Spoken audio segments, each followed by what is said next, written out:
Syria, a country devastated by war, a country with practically no more infrastructure to account for, a country with an economy which has become close to extinct, and a country which has been outcast by the West.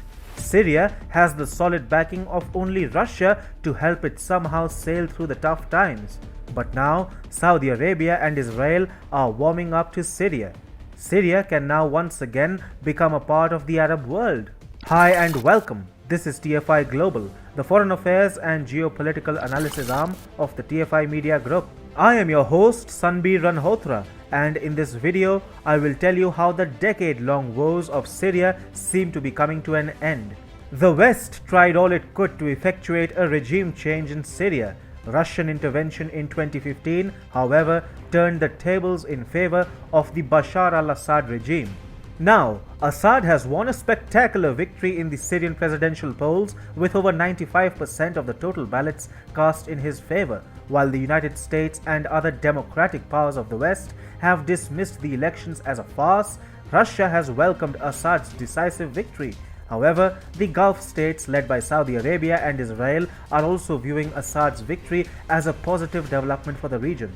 Syria, seen as a pariah in the Saudi-led Arab world since the Spring Revolution of 2011, is beginning to be accepted by the Gulf once again as a part of their own. On its part, Saudi Arabia has resumed diplomatic dialogue with Syria after a decade. Earlier this month, Saudi Arabia's intelligence chief Khalid al-Humaydan met his counterpart in Damascus and offered to restore relations and provide the government with financial aid through humanitarian channels.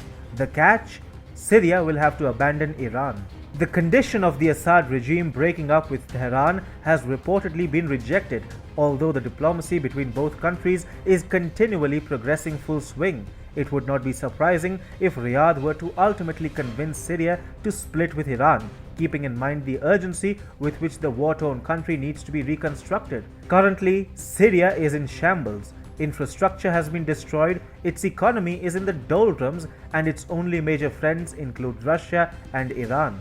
As such, Bashar al-Assad faces an uphill task of rebuilding a country and economy torn by war. The United States-led world order has made it clear that Damascus should not expect help or support of any nature till the time Assad remains in charge.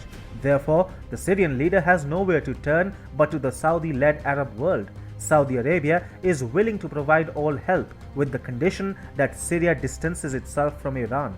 Meanwhile, a delegation from the Syrian regime arrived in the Saudi capital last week in the first public official visit to the kingdom since the outbreak of the Syrian revolution in early 2011. The delegation was led by Syrian Tourism Minister Mohammed Martini, who was invited by Saudi Arabia to attend the 47th meeting of the World Tourism Organization Committee for the Middle East and the inauguration of the Middle East Regional Office and the Tourism Promotion Conference, which was held in Riyadh on 26th and 27th May.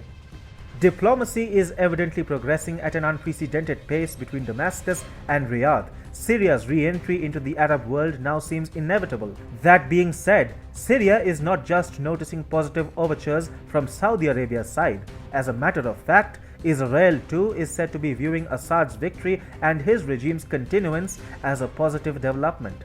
According to an analysis by Haaretz, the relationship between Israel and Syria has been strengthened by understandings between Israel and Russia, and recently with the Gulf states, especially the United Arab Emirates and Bahrain, which were added as anchors to guarantee quiet with Syria because of their renewed ties with the Syrian regime. Israel and Syria sure have their fair share of tensions, especially owing to the Israeli control over the strategic Golan Heights. However, for Israel, the existing situation with Syria is the best it could hope to achieve. The Assad regime is not looking for a direct or even indirect war with Israel, and it does not even respond to Israeli attacks on Iranian targets in Syria. Also, Israel during the Syrian war stayed away from regime change attempts, which is why Assad has a soft corner for Tel Aviv. While Bashar al-Assad is a pariah for the Western world, he is increasingly being accepted by the Saudi and Israeli-led Middle Eastern order as the natural leader of Syria. This is a massive victory for Russia and an equally humiliating loss for the American deep state.